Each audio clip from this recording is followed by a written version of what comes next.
Pandemic party held at Uber CEO's 37 million New York penthouse. Okay, let's be fair. This is the former Uber CEO. They obviously didn't put the word former CEO. Travis Kalanick has said he was lending the lavish apartment to a friend at the time. Don't we remember Travis? Listen, what the rich think they can do and what they think they can get away with. Astounding, right? While other people are dying, trying to protect themselves, the rich are partying in penthouses without masks. A $37 million penthouse belonging to former Uber CEO Travis Kalanick was used to host a pandemic party in New York City. Hey, we're inviting you to the pandemic party. That's crazy to call your party a pandemic party. Journalist Kat Marnell, 38, wrote about the September gathering in The Cut in a feature about how New Yorkers were seeking out illicit gatherings despite bans on mass gatherings. She told how there were tons of people there, and of course, no one was wearing a mask. Mr. Kalanick, 44, was not there at the time and said he had lent the apartment to a friend who held the gathering without his knowledge. Miss Marnell described his apartment as being like something out of Billions, out of the movie Billions. She said it was full of people sitting around on sofas, drinking red wine and listening to lounge music. Miss Marnell, who went along to the party with a friend who was invited, was swiftly noticed as an interloper and asked to leave. I started acting like I was in slow motion. I was just so ridiculous. It was just so ridiculous, she wrote. F them. Anyway, rich people are having maskless indoor parties.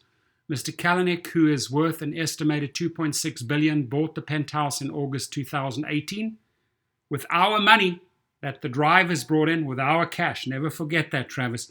Designed by Pritzker Prize-winning architect Renzo Piano, the 4-bedroom, 4.5 bathroom apartment comes with private lifts, 16-foot ceilings, and floor-to-ceiling windows.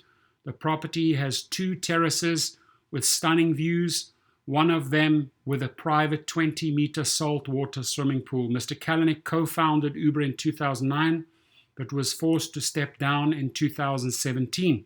Due to pressure from investors amid reports he ignored the company's unethical culture and accusations of sexual harassment. We know those times. We know why you got kicked out, Travis.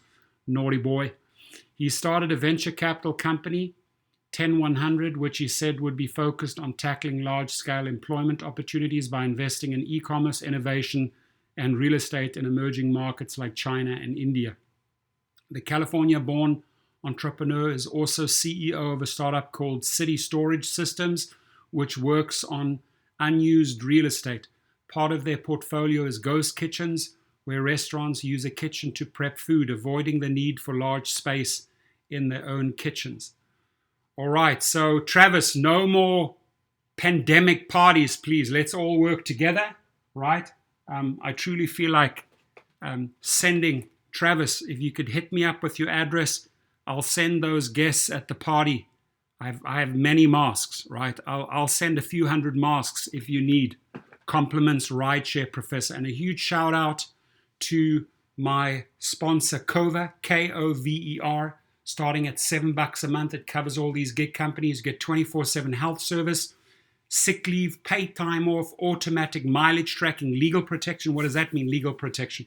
Well, if they deactivate you or wrongfully terminate you, any of these companies, they have a legal company called LegalRideshare.com in Chicago. They send out the legal letters and get you back behind the steering wheel.